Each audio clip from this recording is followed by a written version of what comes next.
है once again welcome to Realistic Academy. आज है 12 सितंबर और 12 सितंबर से जितनी भी रिलेटेड करंट अफेयर्स होंगी सबको हम इस वीडियो में डिस्कस करेंगे। सबसे पहले हम फैक्ट्स को डिस्कस करेंगे। जितने भी हमारे पास करंट अफेयर्स आज से रिलेटेड निकल के आई हैं सबको वर्ड बाय वर्ड फैक्ट्स को हम पहले डिस्कस करेंगे। उसके बाद उनसे जितने क्वेश्चन बनाए जा सकते हैं सबको इस वीडियो के लास्ट में हम डिस्कस करेंगे। अगर आप आज के करंट अफेयर्स का पीडीएफ डाउनलोड करना चाहते हैं वो आपको टेलीग्राम ग्रुप में मिल जाएगा। टेलीग्राम ग्रुप का लिंक आपको डिस्क्रिप्शन में मिल जाएगा, वहाँ से भी आप ज्वाइन कर सकते हैं या टेलीग्राम ऐप पर रियलिस्टिक अकेडमी सर्च करके भी हमारा ग्रुप आप ज्वाइन कर सकते हैं। तो चलिए एज यूजुअल बिना देरी किए हुए शुरू करते हैं नेशनल करंट अफेयर्स के साथ। सबसे पहले न्यूज जो निकल के आ रही है, गोल्डन टेम्पल स्वर्ण मंदिर जो कि अमृतसर में स्थित है उसको गृह मंत्रालय से मिल गई है अब FCR रजिस्ट्रेशन की मंजूरी। गृह मंत्रालय ने इसे FCRA रजिस्ट्रेशन की मंजूरी दे दी है। क्या होता है ये FCRA रजिस्ट्रेशन, ये हमारे लिए जानना जरूरी हो जाता है। FCRA registration foreign contribution revolution act एक भारत में अधिनियम है। 2010 में ये इस अधिनियम को पारित किया गया था 2010 में, तो इसीलिए इसी का नाम है फॉरेन कंट्रीब्यूशन रेवोल्यूशन एक्ट 2010। अंशदान विनिमय अधिनियम 2010, अंशदान विनिमय अधिनियम 2010 FCRA, इसको अब गृह मंत्रालय ने इस द्वारा लागू किया जाता है और स्वर्ण मंदिर को लेकर गृह मंत्रालय ने इसे रजिस्ट्रेशन के लिए मंजूरी दी है। अब गोल्डन टेम्पल FCRA अधिनियम के तहत इसकी रजिस्ट्रेशन कर सकता है, पंजीकरण कर सकता है। अगर आप FCRA 2010 अधिनियम क्या है जानना चाहते हैं तो वीडियो के लास्ट तक बने रहिए। इसी वीडियो में लास्ट में इसको डिस्कस करेंगे पूरी तरह क्या है ये अंशदान विनिमय अधिनियम 2010 FCRA foreign contribution revolution act 2010। अच्छा, इसको गृह मंत्रालय ने रजिस्ट्रेशन की मंजूरी दी है। तो इसके बाद अब स्वर्ण मंदिर जो है गोल्डन टेम्पल वो विदेशों से अंशदान फॉरेन कंट्रीब्यूशन, विदेशों से अंशदान फॉरेन कंट्रीब्यूशन हासिल कर सकेगा। फॉरेन से कोई भी संगठन, कोई भी ऑर्गेनाइजेशन विदेशों से इसे दान दे सकता है और ये बिना किसी प्रॉब्लम के वो दान ग्रहण कर सकता है गोल्डन टेम्पल। ओके, चलिए नेक्स्ट बढ़ते हैं।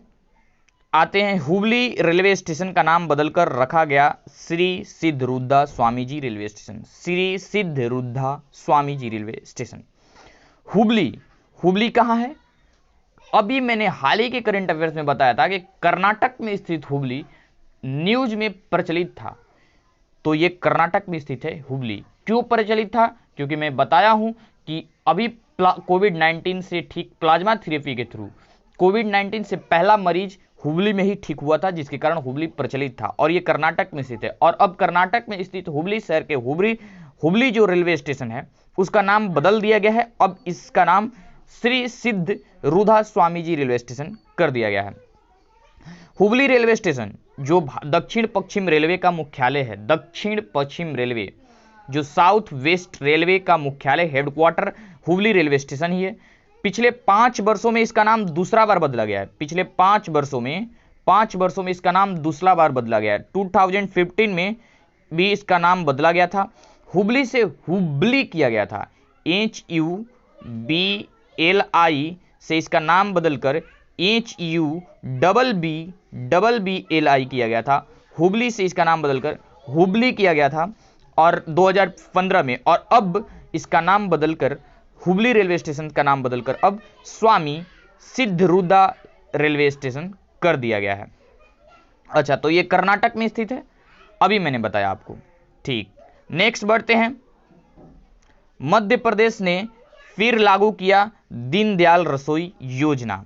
दीनदयाल अंत्योदय रसोई योजना इसका पूरा नाम है और मध्य प्रदेश सरकार ने इसे फिर से लागू कर दिया गया है। क्या मतलब बनता है फिर से कहने का मतलब? कहने का मतलब कि पीछे भी कभी इसको लागू किया गया था। जी हाँ, जब 2017 में इसे लॉन्च किया गया था, 2017 में, याद रखें उस समय मध्य प्रदेश में बीजेपी की सरकार हुआ करती थी।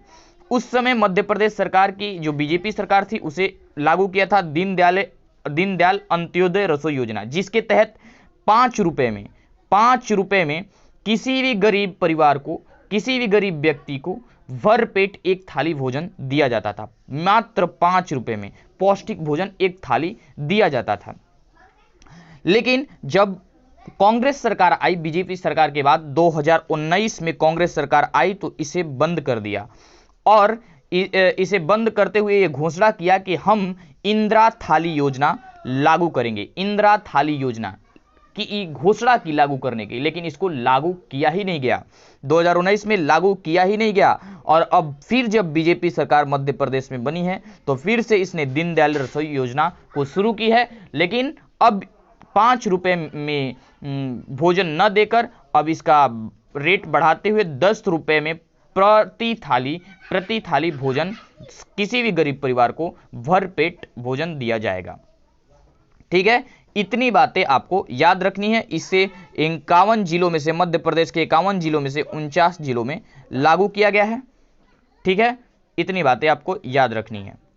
अच्छा, मध्य प्रदेश की बात है तो आप देख सकते हैं मध्य प्रदेश में को मैप में मध्य प्रदेश की राजधानी भोपाल है और इसके प्रेजेंट टाइम पे मुख्यमंत्री शिवराज सिंह चौहान और गवर्नर, उत्तर प्रदेश की गवर्नर आनंदीबेन पटेल को एडिशनल चार्ज दिया गया है।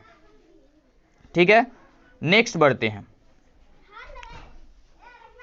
21वीं सदी में स्कूली शिक्षा पर 2 दिवसीय इस सम्मेलन का हुआ शुभारंभ। 21वीं सदी में स्कूली शिक्षा पर 2 दिवसीय इस सम्मेलन का हुआ शुभारंभ। देखिए 2020 में हिस्से जो शिक्षकों को सम्मानित करने के लिए और नई शिक्षा नीति 2020 को और आगे लेकर जाने के लिए 8 सितंबर को ये लागू किया गया। इस सम्मेलन का शुभारंभ किया गया और 8 सितंबर से ये 25 सितंबर तक चलेगा। 8 सितंबर से ये 25 सितंबर तक इसको चलाया जाना है। और यही नहीं, 8 सितंबर से इसी को ध्यान में रखते हुए 8 सितंबर को से 25 सितंबर तक प्रधानमंत्री नरेंद्र मोदी द्वारा ये लागू किया गया है कि 8 सितंबर से 25 सितंबर तक शिक्षा पर्व के नाम से मनाया जाएगा। याद रखिएगा, इंपॉर्टेंट है। शिक्षा पर्व के रूप में 8 से 25 सितंबर तक मनाया जाएगा। इस सम्मेलन को वीडियो कॉन्फ्रेंसिंग के माध्यम से हमारे प्रधानमंत्री नरेंद्र मोदी जी ने संबोधित किया। ठीक है, केंद्र शिक्षकों को सम्मानित करने के लिए और नई शिक्षा 2020 को आगे तक लेकर जाने के लिए 8 से 25 सितंबर तक शिक्षा पर्व मनाया जाएगा और उसी 2 दिवसीय सम्मेलन का शुभारंभ हुआ, जिसको वीडियो कॉन्फ्रेंसिंग के माध्यम से नरेंद्र मोदी जी ने संबोधित किया। अच्छा, शिक्षा की बात है तो अभी आपको दिमाग में तुरंत टकराना चाहिए कि केंद्रीय शिक्षा मंत्री कौन है। अभी मैं कई लेक्चर्स में बता रहा हूं, केंद्रीय शिक्षा मंत्री हमारे रमेश पोखरियाल निशंक जी हैं। रमेश पोखरियाल निशंक जी अभी केंद्रीय शिक्षा मंत्रालय को होल्ड कर रहे हैं। चलिए नेक्स्ट बढ़ते हैं। वायुसेना के बेड़े में औपचारिक रूप से शामिल हुआ पहले 5 राफेल एयरक्राफ्ट। जरा गौर कीजिएगा, इंडियन एयरफोर्स ने 10 सितंबर को 2020 को अंबाला के वायुसेना स्टेशन पर फ्रांस से आए, अभी हाल ही में फ्रांस से 27 जुलाई को, डेट इंपॉर्टेंट हो सकता है, पूछा जा सकता है, 27 जुलाई को 2020 को पहले 5 राफेल एयरक्राफ्ट भारत पहुंचे थे फ्रांस से। और उस फ्रांस से आए राफेल को अब एयरक्राफ्ट को औपचारिक रूप से वायुसेना में शामिल कर लिया गया। वायुसेना के बेड़े में औपचारिक रूप से शामिल किया गया पहला 5 राफेल। अच्छा, भारत ने, अब इसकी पूरी जानकारी जान लेते हैं। भारत ने 2016 में 59 करोड़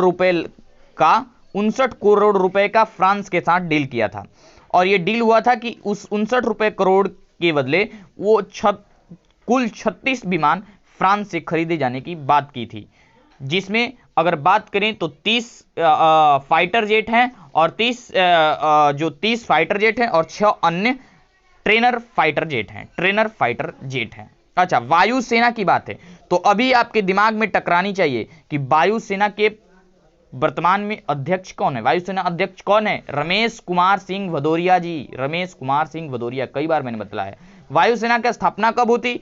तो 1932 में 8 अक्टूबर 1932 में मुख्यालय इसकी नई दिल्ली में है। अच्छा, वायुसेना अध्यक्ष राकेश कुमार सिंह भदौरिया जी हैं, तो तुरंत आपके दिमाग में टकराना चाहिए कि थल सेना अध्यक्ष कौन है। थल सेना अध्यक्ष जो कि अभी हाल ही में करंट में थे वो कौन थे? मनोज मुकुंद जी हैं। नेक्स्ट बढ़ते हैं, आइए नेक्स्ट इंटरनेशनल करंट अफेयर से पे एक नजर डालते हैं। भारत और जापान ने रक्षा क्षेत्र में पारस्परिक संबंध के लिए समझौते पर किया हस्ताक्षर। देखिए इस समझौते का नाम दिया गया है acquisition and cross servicing agreement, ACSA,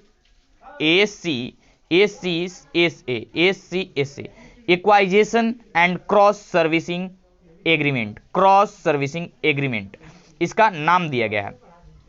और इसको हिंदी में जाने तो अधिग्रहण और क्रॉस स्क्रीनिंग समझौता इसका नाम दिया गया है। यह जापान के सेल्फ डिफेंस, देखिए जापान के सेल्फ डिफेंस जो सेल्फ डिफेंस फोर्स है, सेल्फ डिफेंस फोर्स, यह जापान के सेल्फ डिफेंस फोर्स और भारत के आर्म फोर्स जिसे सशस्त्र बल भी कहा जाता है के बीच आपूर्ति और सेवाओं के सुचारू प्रावधान की सुविधा प्रदान करने के लिए किया गया है तथा सैन्य सहयोग और क्षेत्रीय सुरक्षा को और आगे बढ़ावा देने के लिए भी ये जो समझौता किया गया है एमओयू पर हस्ताक्षर किया भारत और जापान ने। इसका नाम दिया गया है इक्वाइजेशन एंड क्रॉस सर्विसिंग एग्रीमेंट, अधिग्रहण और क्रॉस सर्विसिंग समझौता, ACSA। ओके, नेक्स्ट बढ़ते हैं, कैबिनेट मिनिस्ट्री रिलेटेड कुछ करंट अफेयर जानने की कोशिश करते हैं। नौवहन मंत्री या जहाज रानी राज्य मंत्री मनसुख भंडाविया जो राज्य मंत्री हैं, देखिए जो कैबिनेट काउंसिल ऑफ मिनिस्टर होता है उसके लगभग 4 पार्ट हैं, जिसमें से अगर पहला देखें तो कैबिनेट होते हैं और उसके बाद दूसरा राज्य मंत्री होते हैं, स्टेट मिनिस्टर, और फिर स्टेट मिनिस्टर जिसके इंडिपेंडेंट स्वतंत्र प्रभार दिया जाता है। तो उसी में से राज्य मंत्री जो जहाज रानी राज्य मंत्री मनसुख भंडाविया है, उन्होंने हाल ही में समुद्र क्षेत्र में विवादों के समाधान के लिए लॉन्च किया SAROD ports, society for affordable redressal of disputes ports का लॉन्च किया है। इसका उद्देश्य क्या है? इसका उद्देश्य है कि मध्यस्थों के रूप में तकनीकी विशेषज्ञों के पैनल के विवादों को हल करना है। इसका उद्देश्य क्या है? मध्यस्थ के रूप में तकनीकी विशेषज्ञ जो हैं उनके पैनल के विवादों को हल करना है। उसी के लिए जहाज राज्य मंत्री मनसुख भंडाविया ने यह लॉन्च किया है सरोद पोर्ट्स, याद रखिएगा। नेक्स्ट बढ़ते हैं, हरदीप सिंह पुरी ने climate smart cities assessment framework CSCAF 2.0 किया लॉन्च।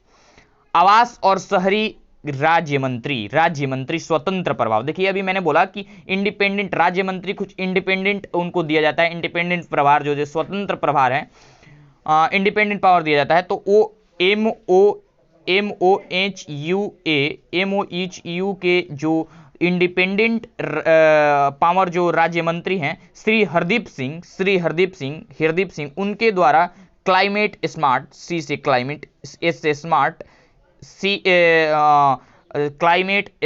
सिटीज और assessment framework climate smart cities assessment framework 2.0 launch किया गया है। अच्छा, ये क्या है? ये स्मार्ट सिटीज मिशन जो अभी चल रहा है उसके तहत ही इसको लाया गया है। इसको लाया गया है स्मार्ट सिटी को इंप्रूव करने के लिए इसको लाया गया है, लॉन्च किया गया है। इसके साथ ही मंत्री ने इसे लॉन्च करते इन्होंने streets for people challenge, let me right here, street for people challenge.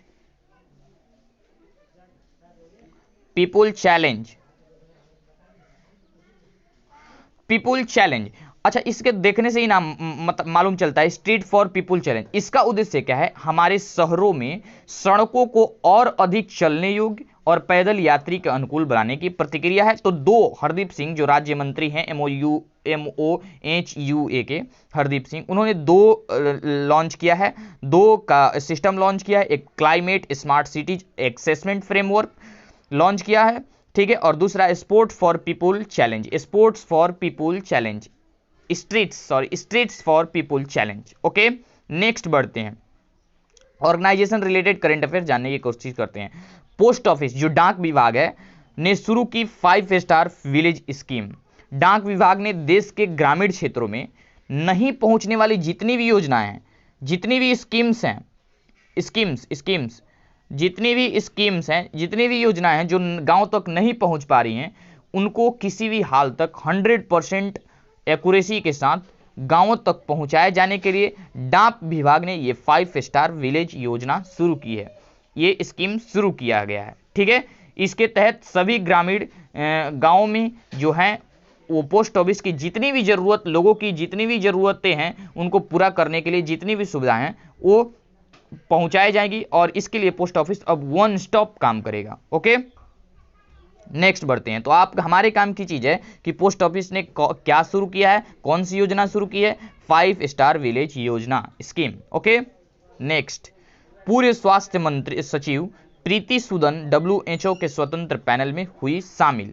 पूर्व स्वास्थ्य सचिव जो कि प्रीति सूदन है, जिनको आप पिक्चर में देख सकते हैं, इनको अब WHO के जो 11 पैनल लिस्ट जारी किया गया है, उस पैनल में WHO के स्वतंत्र पैनल जो कि 11 पैनल लिस्ट जारी किए गए, उस पैनल में अब पूर्व स्वास्थ्य सचिव प्रीति सूदन को शामिल किया गया है। यह निर्णय 2 प्रमुखों के द्वारा लिया गया। पहला, न्यूजीलैंड के पूर्व प्रधानमंत्री हेलेन क्लार्क और लाइबेरिया के पूर्व राष्ट्रपति एलेन जैनसन द्वारा ये लिया गया है डिसीजन। ये पैनल क्या करेगा, ये पैनल क्यों बैठाया गया WHO के तहत? ये पैनल WHO के तहत इसलिए बैठाया गया तो कि महामारी संबंधी तैयारियों और प्रतिक्रियाओं को और बेहतर तरीके से परखा जा सके, उसको और ज़्यादा इम्प्रूव किया जा सके। महामारी संबंधी जो भी तैयारियां चल रही हैं, जो भी प्रतिक्रियाएं निकल के आ रही हैं, उसको और बेहतर ढंग से करने के लिए पैनल लिस्ट जारी की हुई है, जिस पैनल में पूर्व स्वास्थ्य सचिव प्रीति सूदन को शामिल किया गया है। अच्छा, अब WHO की बात है तो ये जानना जरूरी हो जाता है हमारे लिए कि WHO का मुख्यालय कहाँ है। कई बार एग्जाम्स में पूछे जाते हैं। तो WHO का मुख्यालय जेनेवा स्विट्जरलैंड में है, और इसके प्रेजेंट टाइम के जो महानिदेशक हैं टेड्रोस एडहानम है। अच्छा, जेनेवा में इसका क्या है, मुख्यालय है, और इसके प्रेजेंट टाइम के जो महानिदेशक हैं वो टेड्रोस एडहानम है। एडहानम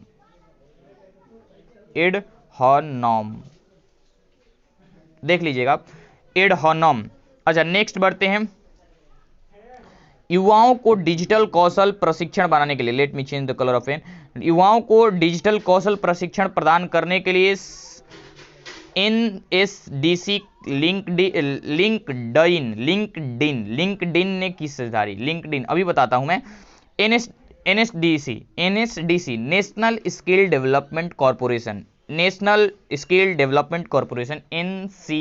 NSDC, राष्ट्रीय कौशल विकास निगम और लिंक्डइन दोनों ने साझेदारी की है। क्यों? क्योंकि इसके तहत 31 मार्च 2021 तक, 2021 माने अगले साल के 31 मार्च तक 140 पाठ्यक्रमों सहित डिजिटल पढ़ाई के 10 तौर तरीकों को निःशुल्क उपलब्ध कराया जाएगा लोगों के लिए। 140 पाठ्यक्रम के साथ जितने भी 10 तौर तरीके निःशुल्क उपलब्ध कराए जाएंगे। इसके लिए नेशनल स्किल डेवलपमेंट कॉर्पोरेशन, राष्ट्रीय कौशल विकास निगम और लिंक्डइन ने साझेदारी की है। अच्छा, तो ये क्या है लिंक्डइन क्या है? तो देखिए, ये फेसबुक और ट्विटर की तरह एक प्रोफेशनल सोशल मीडिया प्लेटफॉर्म है। जैसे फेसबुक और ट्विटर पे हम क्या करते हैं कि पोस्ट करते हैं, कुछ भी पोस्ट करते हैं, ओके। लेकिन ये जो लिंक्डइन है एक प्रोफेशनल सोशल मीडिया प्लेटफॉर्म है। यहाँ प्रोफेशनल लोग अपनी एक्सपीरियंस, अपने प्रोफेशनल लाइफ, अपने स्किल्स, अपने कौशल जो उनके पास है, अपने एजुकेशन के डिटेल्स पोस्ट किया करते हैं लिंक्डइन पर, ओके। इन दोनों ने अब साझेदारी की है युवाओं को डिजिटल कौशल प्रशिक्षण प्रदान करने के लिए, जिसमें 140 पाठ्यक्रमों के साथ 10 अन्य नए तौर तरीके उपलब्ध कराए जाएंगे बिल्कुल निःशुल्क, ओके। नेक्स्ट बढ़ते हैं। मास्टर कार्ड ने लॉन्च किया central bank digital currency testing platform launch किया है मास्टर कार्ड ने। अच्छा, इसका उपयोग जो होगा डिजिटल डिजिटल करेंसी टेस्टिंग, इसके तहत बैंकीय सेवा, वित्तीय सेवा प्रदाताओं और उपभोक्ताओं के बीच जो ये central bank digital currency CBDC के जारी करने, वितरण और विनिमय को सक्षम कर सकते हैं। इस जो प्लेटफॉर्म लॉन्च किया है CBDC, central bank digital currency testing platform, जिसको मास्टर कार्ड ने लॉन्च किया है, इसके जारी करने का मुख्य उद्देश्य क्या है कि जो वितरण और विनिमय को सक्षम बनाना है। सीबीडीसी जो डिजिटल करेंसी है उसको जारी किया जाए, वितरण और विनिमय को सक्षम किया जाए। ओके, इसकी मुख्य उद्देश्य। नेक्स्ट बढ़ते हैं। आईसीआईसी बैंक ने स्टार्टअप और उद्यमियों के लिए लॉन्च किया आई स्टार्टअप 2.0 सॉरी। बैंकिंग जरूरतों को पूरा करने के लिए ये आई स्टार्टअप